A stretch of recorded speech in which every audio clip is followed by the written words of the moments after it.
detalhes de uma história que daria milhares de páginas em um livro. Uma locomotiva e um trajeto centenário. 2 cidades, uma gaúcha e uma catarinense. É dia de conhecer o trem das termas. Andava de trem quando era criança, né? Tinha uns 10 anos e agora a gente já está com 70, né? O nosso objetivo é preservar essa história para nossas futuras gerações.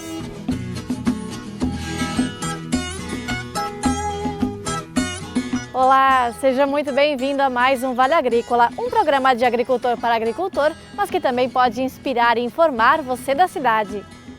E nesta edição vamos falar de como a tecnologia está ajudando os produtores de trigo em relação a 2 grandes problemas, giberela e a germinação na espiga na pré-colheita. Se o trigo germinar na espiga, tu perde toda aquela qualidade que tu vinha buscando. Tem dia de campo na cebola. Por aqui também teve discussão e apresentação de resultados no controle de plantas daninhas e combate ao trips. Agricultores do Rio Grande do Sul estão aumentando áreas com arroz pré-germinado. Vamos mostrar o porquê da escolha. Você, nesse período, você economiza o quê? Você está economizando fungicida, que é uma coisa muito cara e eu acabo nem usando nessas áreas que eu planto cedo. Também em terras gaúchas, a colheita do seu João Amaral. Os 2 pés de aipim pesaram mais de 300 quilos. E vai ter a sobremesa mais encontrada nos restaurantes e casas catarinenses, sagu com vinho. A Ronise vai ensinar uma receita em que ele fica bem soltinho.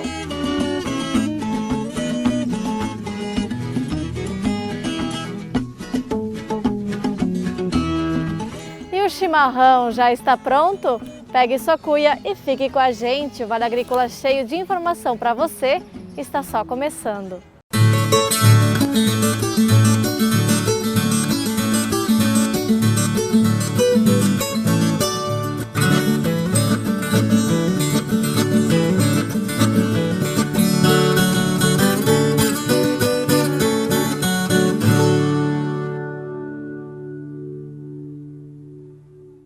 Os desafios da produção de cebola foram apresentados em um dia de campo em Ituporanga, aqui em Santa Catarina. Em foco, o piolho e também o combate às plantas daninhas. Cebola em diversas fases e tratamentos. Agricultores e técnicos concentrados em um só desafio, o de produzir mais e com mais qualidade. Esta propriedade na localidade de Rio Batalha foi sede de um dia de campo com foco na nutrição, mas também na solução de problemas causados na cebola. O Edson, agricultor da localidade de Rio do Norte, em Ituporanga, plantou nesta safra 6 hectares da hortaliça e veio ao evento com a expectativa de encontrar solução para as pragas que vêm atrapalhando a produção. Nós temos uns tipos de mato lá que a gente não tem mais controle. Sem o Dotril, que saiu do mercado, a gente não tem mais praticamente solução. Tem outros venenos, mas não são recomendados para a cebola. Então é difícil estar usando um negócio que a gente não pode usar, né, na cebola. Quando se fala em cebola, não dá para deixar de lado alguns problemas, causados principalmente pelas ervas daninhas e outras pragas e doenças. É por isso que a agropecuária realizou um experimento nesta área, que foi dividida em 60 parcelas e a aplicação em doses diferentes. A ideia desse experimento foi nós estar testando diferentes produtos que temos no mercado hoje, para nós avaliar a eficiência deles no controle de ervas daninhas, né? Então, esse experimento foi montado pela equipe da Leão Agropecuária, então não tem nenhum vínculo com nenhuma empresa para realmente mostrar o resultado aí para o produtor. Então o que nós conseguimos destacar aqui desta área é a avaliação de 15 princípios ativos diferentes e com doses diferentes, aplicações diferentes. Nós queremos trazer informação para o produtor para interferência do mato na cultura da cebola. Além do experimento também realizado pela agropecuária, outras empresas também puderam apresentar suas tecnologias, entre elas a adubação, para aplicação diretamente na base, pensando na eficiência nutricional da planta, evitando a falta ou então o excesso de produto no cultivo, que causam problemas na produção. Uma das opções é este adubo orgânico, que apresenta melhor solubilidade e que aqui na propriedade foi testado em doses diferentes. Uma área com 2 toneladas por hectare e a outra 1,5 toneladas por hectare. A principal proposta mesmo do fertilizante orgânico é você fazer o quê? Você melhorar a tua estrutura biológica de solo. Ele é um material aí que, como ele tem uma carga alta de CTC, uma parte de carbono orgânico alta, ele faz com que você tenha uma liberação maior de nutriente que você tem retido em solo. Que um dos principais problemas que a gente tem encontrado na região é você encontrar solo salinizado, solo com uma alta concentração nutricional, porém com uma deficiência de liberação para a planta. O objetivo é justamente trazer um melhor desenvolvimento, fazendo a ligação correta de nutrientes entre solo e planta. Segundo o engenheiro agrônomo, isso é possível observar principalmente em duas etapas importantes da produção. Seria uma parte inicial mesmo, que onde você faz a parte inicial da cultura, que onde você consegue, você tem uma sanidade melhor da planta, você faz com que ela tenha um desenvolvimento inicial maior, e a outra é na parte final, onde você consegue ter um ganho a mais de peso mesmo. Que devido ao quê? Devido ao ser um material que ele tem uma liberação gradativa de nutriente. Ele não é um material que você vai colocar, ele vai ter uma explosão inicial e depois ele vai parar de trabalhar no teu solo. Não, ele consegue ter uma liberação gradativa, onde que você tenha melhores resultados. Outra tecnologia na área de adubação foi uma formulação trazida diretamente de Israel, que funciona através de liberação controlada em uma única aplicação. A fórmula piloto foi lançada em 2020, mas finalizada este ano com toda a exigência nutricional da cultura. Com essa tecnologia de liberação controlada, a gente consegue montar, saber a curva de necessidade de nutriente da cultura e a gente sabe exatamente quando que ele libera. E a grande vantagem desse produto é que tu traz toda a necessidade nutricional em uma única aplicação. Então não tem necessidade de reentrada de máquina na lavoura, não tem necessidade de aplicação de cobertura. Toda a necessidade está ali na base. Em Ituporanga, capital nacional da cebola, mais de 100 toneladas do produto foram testadas em cerca de 100 hectares nesta safra. Os benefícios são poupar o tempo, dinheiro e reentrada dos agricultores na lavoura, além de evitar o amassamento da planta. Segundo a coordenadora, o produto começa a fazer a liberação de 7 a 10 dias após a aplicação e vai soltando aos poucos, conforme a necessidade da planta. Uma das preocupações é, mas se ficar frio, a planta não vai faltar comida? Não, porque a planta também diminui o metabolismo. Então ele acompanha direitinho o desenvolvimento da planta. E isso a gente consegue perceber no campo, sabe? É um produto bem tecnificado que tu consegue definir ponto a ponto, assim, ó, quando vai fazer. E ele mantém uma nutrição equilibrada. Não é como tu faz uma aplicação de cobertura de ureia, digamos aqui na cebola. Ela fica aquele verde assim e logo já aqui ele mantém. Os agricultores também puderam conferir as principais novidades para a solução das pragas e doenças, entre elas a principal dor de cabeça dos produtores de cebola, o trips ou piolho. O inseticida apresentado é recomendado para controlar pragas em diversas culturas, entre elas a cebola. Ele tem um efeito choque muito grande, tá? Ele tem um amplo espectro de controle, então a gente pensa assim, em vez de ele estar pegando só trips, na cebola ele vai estar pegando larva minadora, vai estar pegando uma broca e vai estar pegando uma lagarta. Quando a gente leva esse produto para tomate, ele vai estar pegando 65% a 70% das pragas, tá? Então diminui muito a entrada do produtor, ele diminui o custo, né? E o uso de inseticidas também. O produto apresenta diferenciais quanto ao aparecimento dessas pragas, como o trips na cebola. A indicação para a aplicação do produto, levando em conta o ciclo do trips de 15 dias, é que ele seja aplicado a cada semana, para evitar resistência da praga na lavoura. O Delegate é um inseticida multipremiado, tá? Então ele tem bastante prêmios de selo verde, tá? É um inseticida que tem mais de 72 registros para diferentes culturas. Ele tem um produto quase que se torna biológico e o controle muito eficiente. Uma aplicação dele, tu consegue eliminar 100% da trips, que é a principal praga hoje que nós temos também na cultura da cebola. Da cebola para o trigo, os dias nublados, muitas vezes chuvosos, têm colocado a resistência da planta em teste. Aqui nós encontramos o Elson, que representa uma empresa com muita história na produção de grãos. Na década de 60, o pai e o tio decidiram complementar as atividades comerciais com a produção do trigo. Anos mais tarde, no consórcio com a soja. E mesmo depois de tantas décadas, giberela é uma doença que preocupa.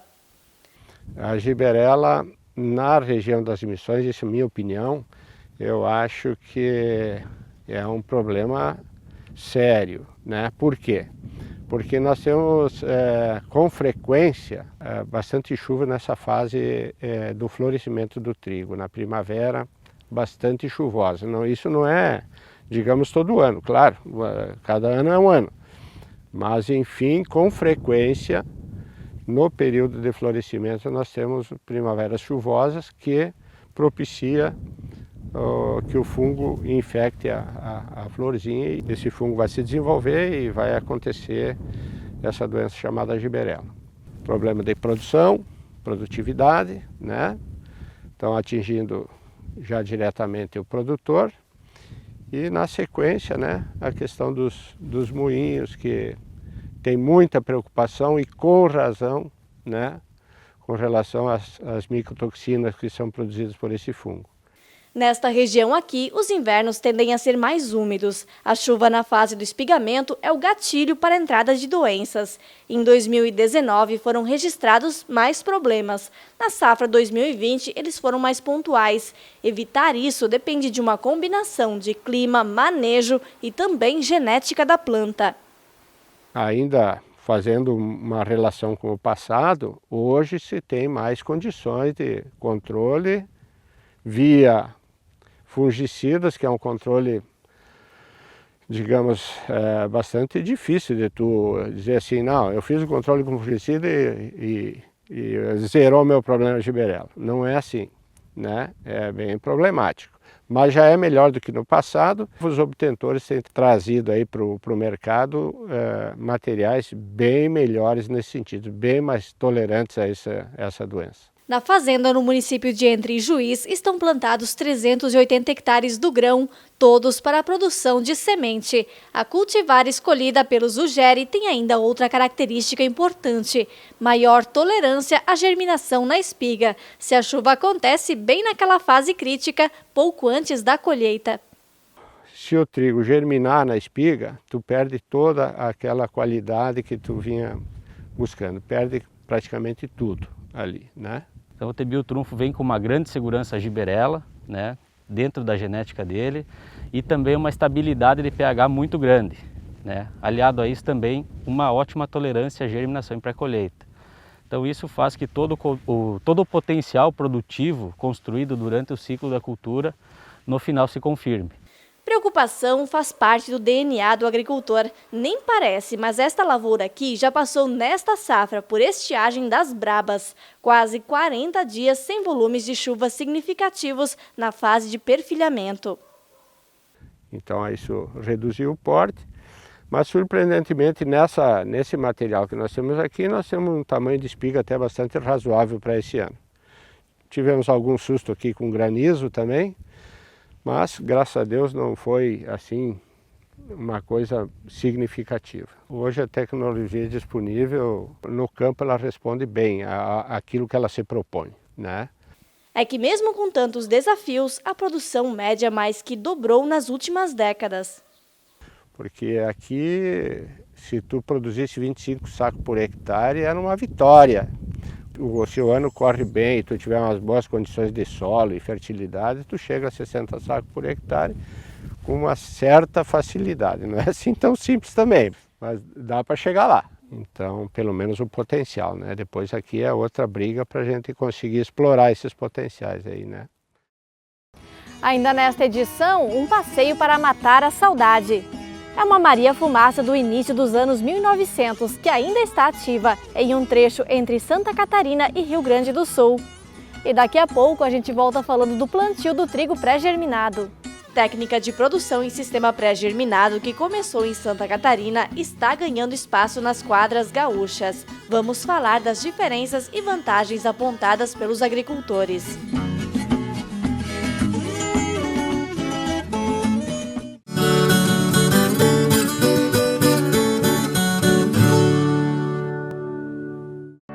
Fornos Freitas, especialista na fabricação de fornos e fogões a lenha. Está sempre inovando para oferecer os melhores produtos.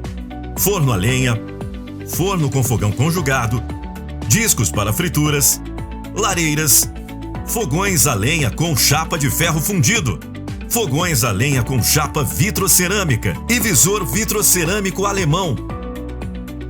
Fornos Freitas, assados com mais sabor. Deixa eu te contar, sou muito conhecida como a picape raça forte do Brasil e te levo a lugares e aventuras extremas. Afinal, com a minha nova suspensão, você vai viver experiências incríveis com muito conforto. Quando você me dirigir, vai concordar e entender por que sou eleita o carro do ano. E aí, está esperando o quê para me conhecer pessoalmente? Te espero para um test drive nas concessionárias Auto Plus Ford. Assinado Ford Ranger. Você já imaginou qual é o seu lugar no mundo? Um local que te conecte às suas raízes, que te inspire liberdade e abrace seus sonhos, que te presenteie com a experiência mais marcante da sua vida. Conheça as Chácaras Lamartina.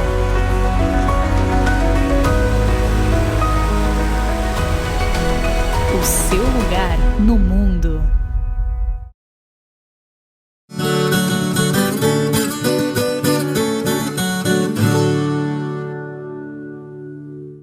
O Vale Agrícola já está de volta com as curiosidades da semana. Seu João Amaral, de 82 anos, morador de Taquari, no Rio Grande do Sul, fez uma colheita fora do normal de aipim.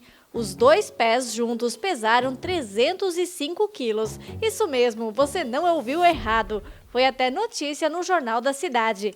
Mesmo com esta idade, o filho Márcio contou pra gente que ele não quer nem saber de parar de plantar. Um gato foi detido suspeito de furto nos Estados Unidos. Na verdade, policiais foram chamados após constantes barulhos denunciados por vizinhos e, ao chegar no local, atrás do possível ladrão, encontraram o bichano e, com a ajuda de um chip de identificação, devolveram ao dono. E ele não foi o único assaltante pego em flagrante. Na Flórida, um guaxinim ficou preso na máquina depois de tentar furtar alguns alimentos. Que situação, hein? O Guinness Book reconheceu a menor vaca do mundo. Honey, da raça Buti, que nasceu em Bangladesh, alcançou já na vida adulta 51 centímetros de altura, 66 de comprimento e 26 quilos, e causou sensação em julho após a publicação de suas fotos na imprensa e nas redes sociais. Infelizmente, a vaquinha morreu em agosto deste ano por problemas estomacais. Nesta safra, o Rio Grande do Sul, que é o maior produtor de arroz do país, deve plantar mais de 957 hectares e o trabalho está a todo vapor. E o sistema pré-germinado que a gente já mostrou aqui no Vale Agrícola, comum em Santa Catarina, está ganhando também espaço em terras gaúchas. Hoje é dia de plantio e tem chuva de semente que já vai caindo na bag. Estamos em Nova Santa Rita, pertinho de Porto Alegre. E por aqui também se planta arroz, mas em um sistema diferente, o pré-germinado. Quem trouxe a técnica para o Rio Grande do Sul foi o catarinense João Ranus, lá em 1998. Então, primeiro eu aprendi a plantar, né? Que no início ninguém sabia, um dizia uma coisa, outro dizia outra coisa. E aí se chegou mais ou menos num padrão. Aí eu plantei, acho que uns 10 anos em Santa Catarina. E aí, como as minhas áreas lá em Santa Catarina são tudo áreas pequenas, eu acabei vindo para o Rio Grande do Sul, porque aqui eu podia ampliar e crescer.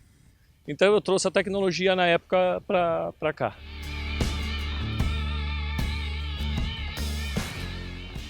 As sementes são produzidas aqui mesmo na propriedade a partir da multiplicação de uma boa genética. Mas no sistema pré-germinado, a preparação da semente para o plantio tem uma grande diferença. Antes, elas precisam ficar debaixo d'água por 24 horas. Aí são retiradas e ficam 36 horas sobre uma superfície seca. Aí então, elas vêm para os bags e podem seguir para o plantio. Depois desse molho na água, a semente já rompe parte da casca, o que faz a germinação antecipar em pelo menos 5 dias.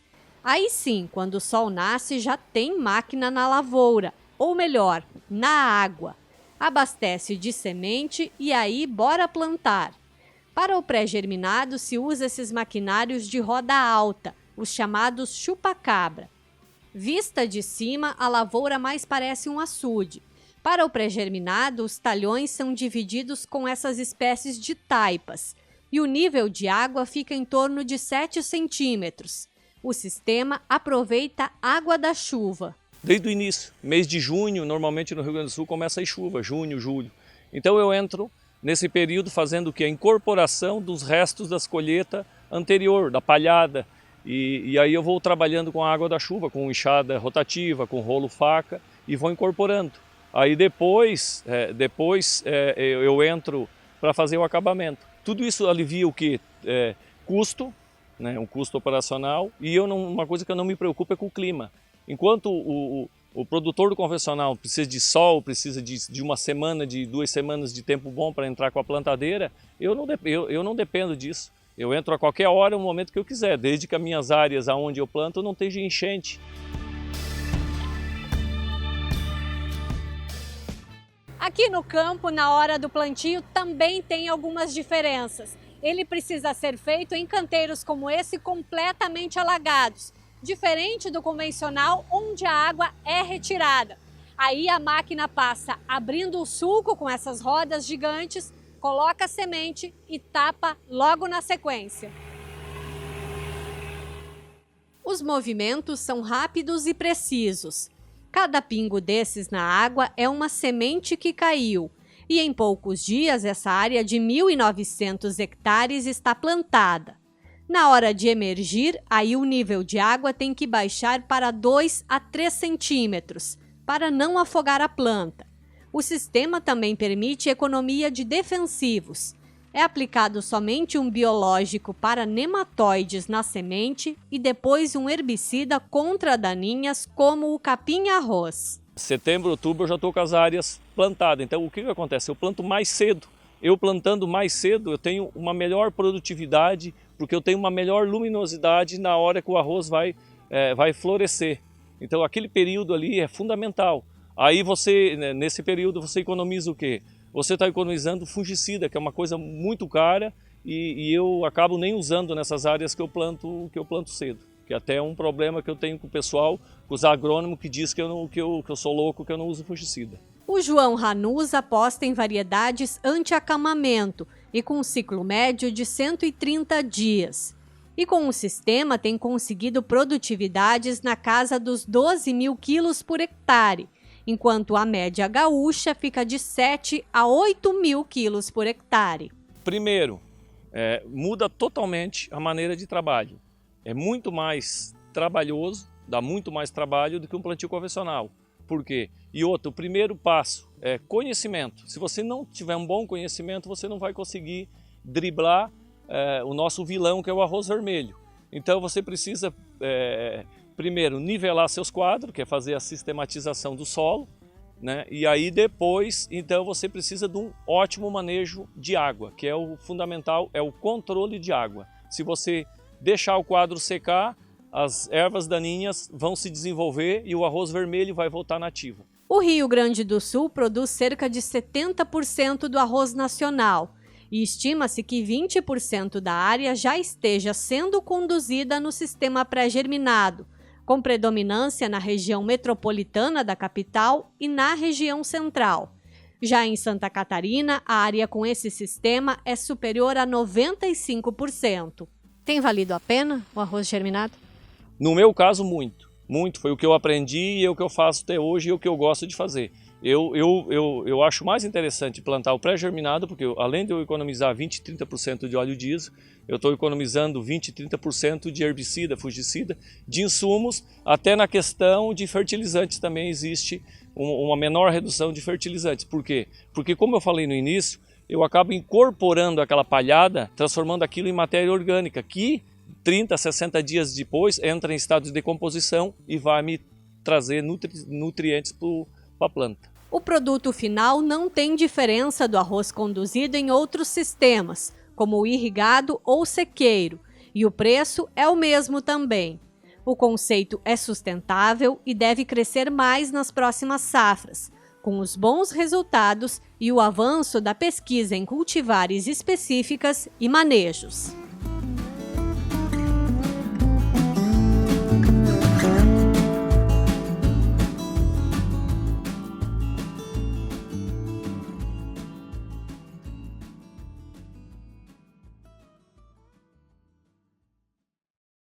Nós vamos para o intervalo curtinho e na volta tem saudosismo com um passeio de trem.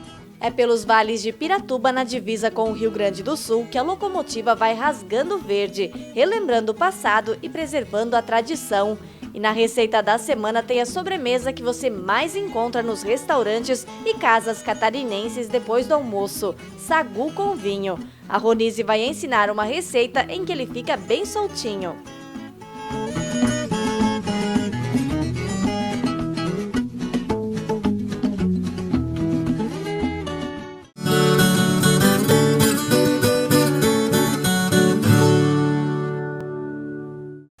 No campo, tem coisas que o tempo não muda, mas tem outras que estão sempre mudando e fazendo crescer a lavoura, o rebanho, a produção. E o Sicoob faz parte dessa evolução, dando apoio, transformando a vida de quem também tem raízes nesse chão. É por isso que cooperar com as mudanças no campo vai ser sempre a nossa maior tradição. Sicoob, somos feitos de valores. Gosta de reportagem da roça? Então se inscreva no canal. Cooperação é feita de união. E do que é feita a união? Essa é feita de confiança. Confiança é este bem valoroso que, com o tempo, torna-se ainda maior, mais forte e produtivo. E a gente sabe bem disso, porque já são 50 anos que cultivamos a confiança dos associados, clientes e colaboradores como nosso maior patrimônio. Cooperativa Cravil, 50 anos. Uma história de confiança.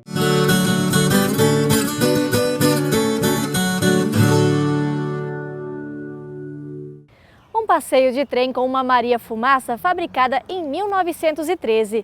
Um trajeto que já é usado também há mais de 100 anos para transportar alimentos e riquezas. Então embarque com a gente no Trem das Termas, um dos atrativos de duas cidades, uma gaúcha e outra catarinense.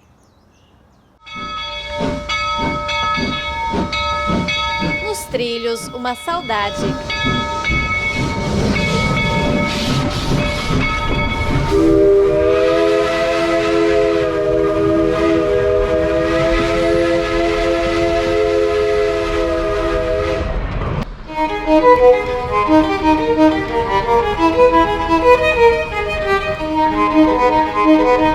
E a Maria Fumaça vai cortando o verde do vale, entre o rio e as montanhas, por entre as lavouras e o gado. Uma vizinhança que ultrapassa os séculos, em um trajeto também cheio de história.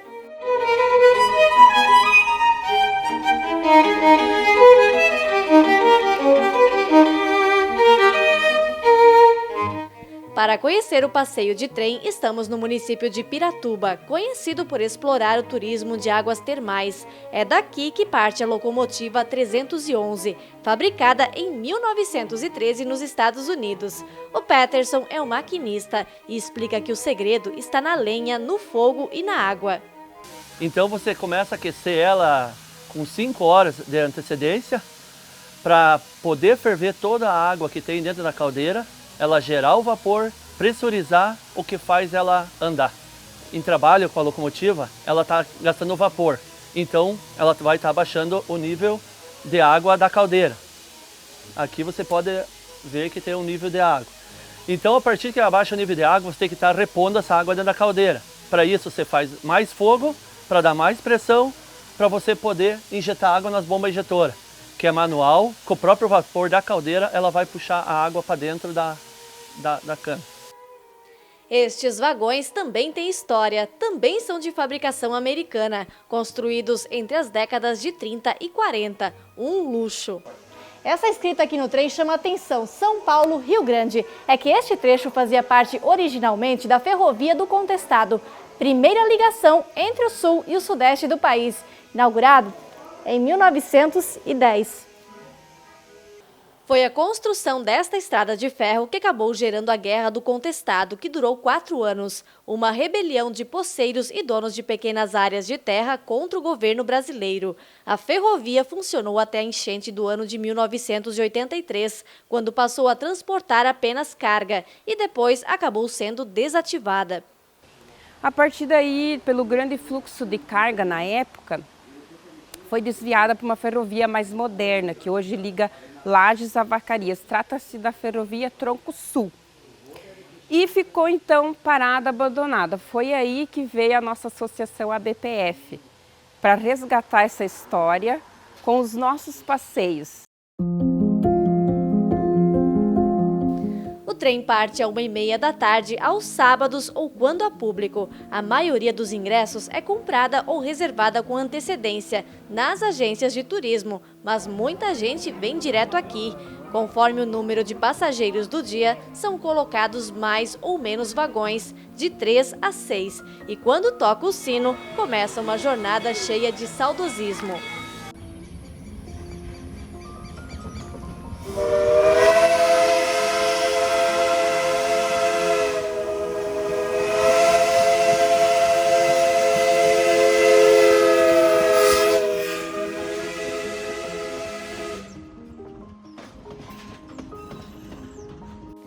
São 25 quilômetros de trilho, destaque para as pontes de ferro, esta já na saída de Piratuba e esta outra coladinha ao Rio do Peixe, que acompanha quase todo o trajeto.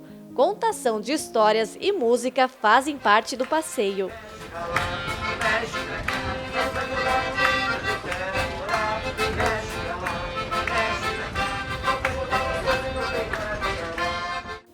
Das paisagens de roça ao ponto alto, uma ponte centenária e metálica que faz a travessia do Rio Uruguai. Do lado de lá, Rio Grande do Sul, cidade de Marcelino Ramos.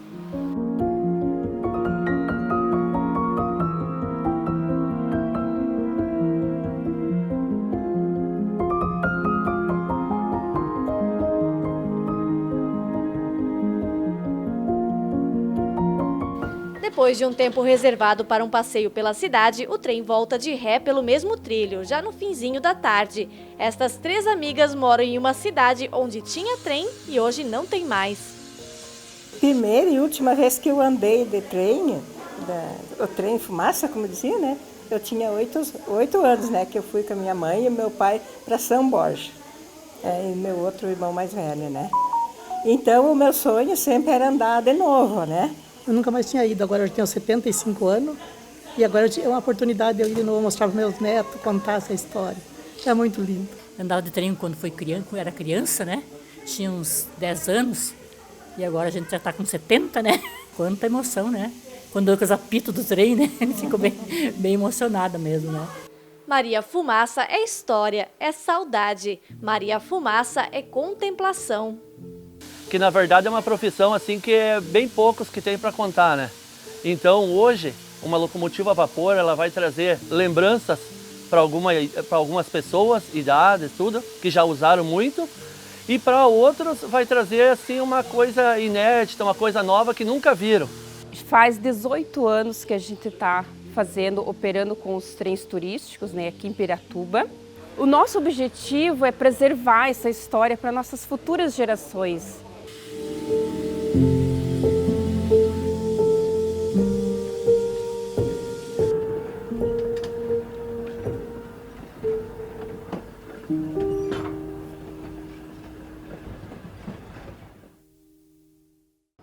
Se você quiser fazer este passeio, é importante conversar com o pessoal com antecedência e a gente vai colocar o número aqui no vídeo. Nós mudamos de assunto porque hoje você vai aprender uma sobremesa que, aliás, se você não encontrar em algum restaurante aqui do sul do Brasil, algo de errado não está certo. É sagu com vinho e quem vai ensinar é a Ronise.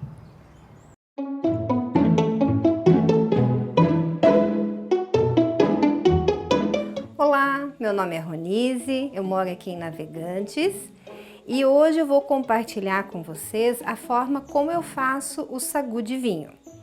Eu acredito que tenha muitas formas diferentes de preparar, mas essa receita ela deixa o sagu mais soltinho, não fica aquele sagu empapado, né? Então eu vou ensinar para vocês como eu aprendi a fazer para o sagu ficar assim. Para essa receita, eu não vou fazer uma quantidade muito grande. Então, eu vou usar 1 xícara de sagu, bem caprichada, bem cheinha, e um pouquinho mais. Pronto. Para quem não sabe, O sagu, ele é feito da fécula de mandioca. Não dá em pé de árvore, não se planta, né? Ele é um subproduto da mandioca. Então, aí é feito essas bolinhas. A gente vai acrescentar aqui 1 litro de água.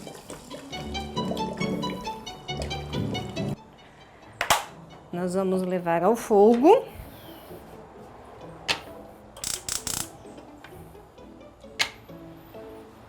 E de vez em quando vamos mexer. A gente vai acompanhando aqui. Então, nós vamos cozinhar o sagu para que ele fique macio, comece a ficar transparente e vamos tirar essa goma que forma com o cozimento do sagu, que é por causa da fécula de mandioca, ele forma uma goma, então a gente vai tirar um pouco dessa goma do sagu. Enquanto o sagu tá ali, a gente tá esperando ele cozinhar, vou já preparar o molho inglês, que é aquele molhinho gostoso que vai por cima do sagu, tá? Para fazer o molho inglês, para esse tanto de sagu, eu vou usar aqui 250 ml de leite, uma meia xícara de açúcar, uma colher de essência de baunilha, uma colherinha de café, e aqui eu tenho 3 gemas peneiradas. Isso aqui eu misturo bem.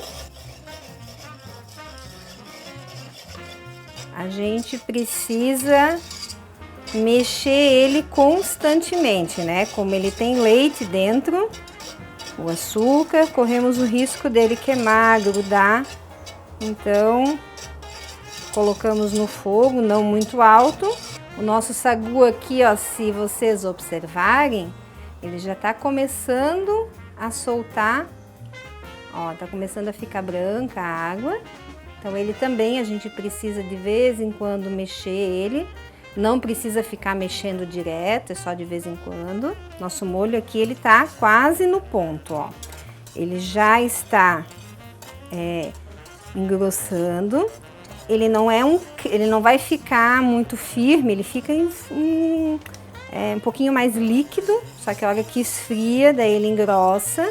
Mas a ideia também não é ter ele muito duro para que a gente consiga derramar por cima do sagu, tá? Então aqui ele já incorporou, ele já engrossou.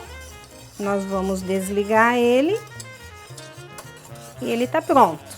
Depois eu mostro para vocês como ele fica quando ele tá frio. E o nosso sagu aqui ainda tá cozinhando, ó.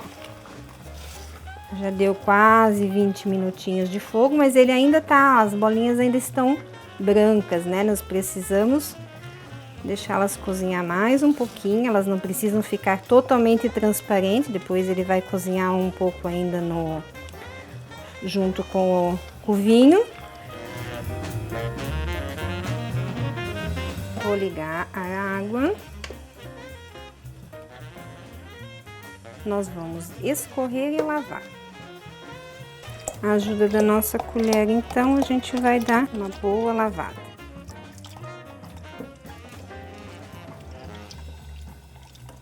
E isso aqui agora, nós vamos então cozinhar ele mais um pouco, junto com o vinho. Vou usar a mesma panela que a gente cozinhou o sagu, e aqui dentro que eu vou colocar, então. Aqui eu tenho meio litro de vinho, 500 ml de vinho. Quem não gosta de vinho, pode fazer com suco de uva. Quem não gosta de vinho muito forte, pode misturar com água, né? Então, vai aí também do gosto de cada um. Aqui eu tô usando vinho tinto suave, mas se quem tiver o vinho seco, quiser usar o vinho seco, às vezes precisa colocar um pouquinho mais de açúcar, tá?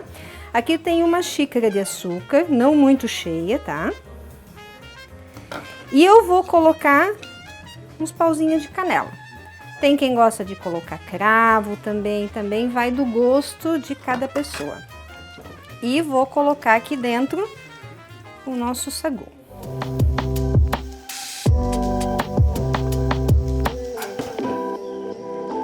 E aqui aqui também, de vez em quando dá uma mexida. Não precisa ficar mexendo agora no início constantemente, mas de vez em quando tem que dar uma mexida. Aqui está o nosso sagu já cozido, nós vamos desligar ele e vamos tampar e deixar mais um pouquinho na panela até ele esfriar, né? Então, depois que o nosso sagu esfriou, a gente colocou ele num recipiente e levou para a geladeira, né? Olha como é que ficou a consistência. Ó, as baguinhas ficaram soltinhas, ó. Então, aqui tá o nosso sagu. E lembra do creme que eu falei para vocês? Lá ele parecia aguado, né? Ó, aqui ele ficou um molho, ó. Nosso molho inglês para colocar sobre o nosso sagu. E agora é só saborear.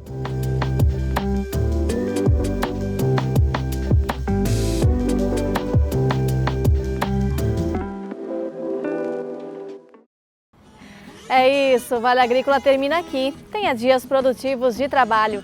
A gente se vê. Até mais!